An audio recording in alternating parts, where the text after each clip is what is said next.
대학교 학생 여러분, 사랑합니다. 2016년도가 돼서 처음으로 동영상 강의로 함께 만나고 있습니다.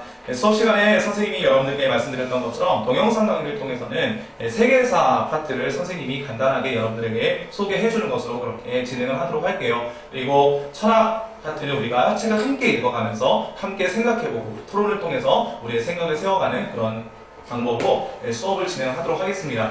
동영상을 볼 때 여러분들이 반드시 기억해야 될 점, 여러분들 교재를 꺼내놓으시고 그리고 여러분들의 교재에 빈칸을 동영상 강의를 들으면서 채워넣는다는 것은 여러분들 반드시 기억을 해주셔야 되겠습니다. 자, 여러분들의 교재 꺼내보시면 10페이지부터 함께 보도록 하겠습니다. 10페이지에 폴리스와 아테네 시대의 철학, 이 부분에서 도대체 그럼 폴리스가 뭐지? 여러분들 폴리스 그러면 가장 친숙한 단어는 뭐죠? 경찰. 그렇죠? 경찰이 되겠는데 여기서 나오는 폴리스는 경찰이 아니고요.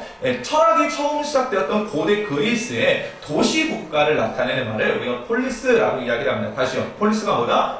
고대 그리스의 도시국가를 나타내는 말을 우리가 폴리스라고 이야기를 해요. 이 폴리스가 나타났던 배경에는 고대 그리스 문명이 자리를 잡고 있는데요. 이 고대 그리스의 문명을 선생님이 간단하게 지도를 통해서 설명을 해주도록 할게요. 여기 보면 먼저 기원전 2600년부터 1200년경에 이 트로이 지방이 어딘지 지도를 통해서 잘 안 보이죠? 이 지도는 이쪽, 죄송합니다. 네. 이쪽이 그리스 지방이고요. 이쪽이 지금의 터키 지방이에요. 그리고 이 그리스와 터키 사이에 있는 이 좁은 바다를 에게해라고 부르고요. 이 밑에 있는 넓은 바다를 우리가 지중해라고 불러요.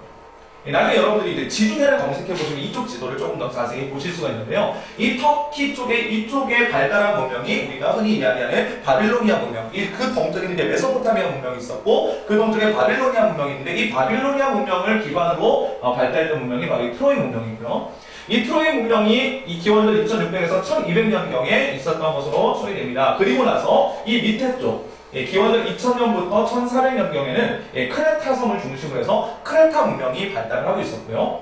그리고 이제 본격적으로 그리스 이 반도를 중심으로 해서 기원전 1500년부터 1200년경까지 미케네 문명이 발달을 하고 있었어요. 자, 한번 볼까요? 트로이, 그리고 크레타 섬의 크노소스, 그리고 미케네 문명의 중심이 되는 아테네. 공통점이 있습니다. 어떤 공통점이 있을까요? 바로 바다를 끼고 있는 항구 지역이라는 거예요. 그러면 바다를 끼고 있는 항구 지역은 뭐에 유리할까요? 그렇죠. 무역에 굉장히 유리한 그런 지역들입니다. 그래서 이 세 문명권의 공통적인 특징이 뭐냐면 무역을 중심으로 상업이 발달했고 그 발달한 상업을 기반으로 그렇게 문명이 발달했다는 점이에요. 그런데 여러분들이 역사를 볼 때 반드시 기억해야 되는 것이 있어요. 역사를 볼 때 반드시 기억해야 되는 점은 한 문명권에서 어떤 산업이 발달하느냐에 따라서 그 정치 체제가 결정될 수 있다는 건데요. 보통 우리가 전통적으로 고대 문명권을 농업이 발달한 사회라고 생각하기가 쉬워요. 보통 대부분 우리가 4대 문명이라고 부르는 황하 문명, 메소포타미아 문명, 인더스 문명, 그리고 이집트 문명, 바로 이 네 문명은 강을 끼고 있는 비옥한 평야지대를 중심으로 해서 농업을 중심으로 발달했던 문명권이 바로 이런 상업 4대 문명이죠. 그런데 이 에게 문명은 좀 달랐어요. 아까도 말씀드렸지만 바다를 중심으로 하고 있었기 때문에 이 에게 문명은 상업이 발달했고요. 자, 여러분들이 한번 생각해볼까요? 자, 농업이 발달하는 곳과 상업이 발달하는 곳. 자, 어느 점 더 돈이 많을까요? 바로 상업이 발달하는 쪽에 돈이 많아요. 그러면 돈이 많아지게 되면 사람들은 자연적으로 나 이제 돈이 좀 많아. 나 이제 살기가 좀 좋아졌어. 라고 말하면 사람들은 그 다음에 관심을 갖는 쪽은 바로 경제력을 가지고 있는 사람들이 바로 그 다음번에 항상 생각하는 건 뭐다? 바로 정치의 권력을 사람들이 가지게 돼요. 다시 말해서 농업 문명권을 가지고 있었던 국가에서는 왕, 귀족, 평민 이런 지배 구조가 딱 굳어져 갖고 잘 안 바뀌었거든요. 그런데 상업이 발달한 지역에서는 돈을 가진 상인들이 나타나면서부터 야, 우리 돈 있다. 돈 있으니까 우리 이 돈을 가지고 참정권, 정치 권력을 잡아보자 라는 이런 생각들을 일찍부터 가지게 된다고요. 그래서 아까도 말씀드렸지만 아까 봤던 이런 에게 문명의 가장 공통적인 특징은 뭐냐면 일찍부터 돈을 가지고 있는 평민들이 등장을 했고 이 돈을 가진 평민들이 참정권을 요구하는 일들이 늘어나기 시작했다는 겁니다. 그래서 여러분들 이 10페이지에 보면 민주정이 발달한 아테네 중간 부분에 보세요. 민주정이 발달한 아테네를 보면 활발한 해상활동을 통해 상공을 발전했고 부를 추적한 평민이 전쟁에 직접 참여해서 평민의 어떤 요구? 참정권이 참정권 요구가 늘어나기 시작한다라는 그런 흐름을 가지고 있는 거죠. 기억하세요. 이 흐름은 이 고대 문명권 때부터뿐만 아니라 모든 그 유럽 역사 또 전 세계 역사를 통해서 동일하게 나타나요. 농업이 발달한 문명, 농업이 발달한 국가일수록 이런 지배계층, 왕, 귀족, 평민 이런 지배계층의 그 구조가 굉장히 단단하지만 상업이 발달하는 곳에서는 이런 지배계층 구조가 쉽게 깨지는 일이 많이 발생을 했습니다. 이것은 나중에 여러분들이 유럽 역사를 계속 보다 보면은 알게 되는 사실이에요. 그러니까 이 기본적인 원리는 여러분들이 반드시 기억을 하고 세계사의 흐름을 파악을 하셔야 됩니다. 자, 그러면 여러분들이 빈칸을 채워볼까요? 맨 앞에 나왔던 곳은 크레타 문명, 크레타성이라고. 그 다음에 나왔던 1200년적인 도리아인의 공격으로 멸망한 문명은 어디일까요? 바로 미케네 문명이 됩니다. 예, 자, 그다음 두 번째, 폴리스의 형성과 발전을 보는데요. 자, 폴리스란 아까 말씀드렸지만 도시국가를 나타내는 말이다라고 얘기했죠. 자, 이 도시국가는 이렇게 생겼어요. 자, 볼까요? 예.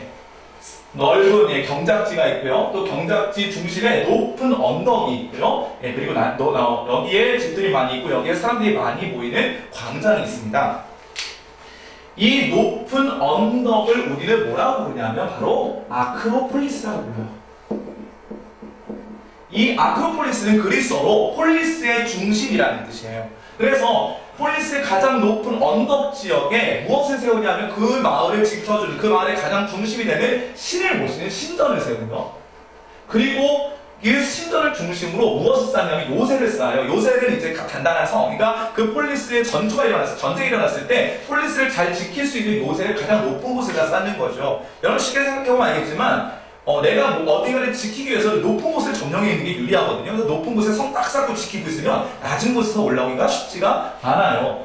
자, 그 다음에 이런 아크로폴리스가 있었고, 이 넓은 광장, 이 넓은 광장에서 많은 사람들이 모여서 자신들의 생각도 이야기하고 정치적인 의견도 나누겠죠. 이 광장을 뭐라고 그러냐면 아고라라고 불러요. 아고라? 어디서 많이 들어봤죠? 어느 사이트, 모 포털 사이트에 많은 사람들의 의견이 나오는 것이 아고라였죠. 예, 그래서 두 번째 빈칸 구조는 바로 폴리스의 구조는 아크로폴리스와 아고라를 중심으로 이루어진다라는 걸 여러분들이 기억을 하면 되겠습니다. 자, 쭉 내려가서요. 민주정의 발달을 보면, 이게 특별히 아까 그 상업을 중심으로 평민들이 나타나고 또 평민들이 이제 참정권을 요구하지만 모든 폴리스에서 그런 참정권 요구가 다 받아들여진 건 아니었어요. 그런데 이 폴리스들 중에서 특별히 아테네라고 하는 폴리스가 이런 평민들에 의한 정치 참정권 요구가 받아들여지는 그런 폴리스가 됩니다. 거기에 굉장히 중요한 역할을 한 3명의 지도자가 있는데요. 발달 과정 솔론이 있고요. 처음에는 솔론이라는 그리스의 7 현재 중에 한 명이 있었고요.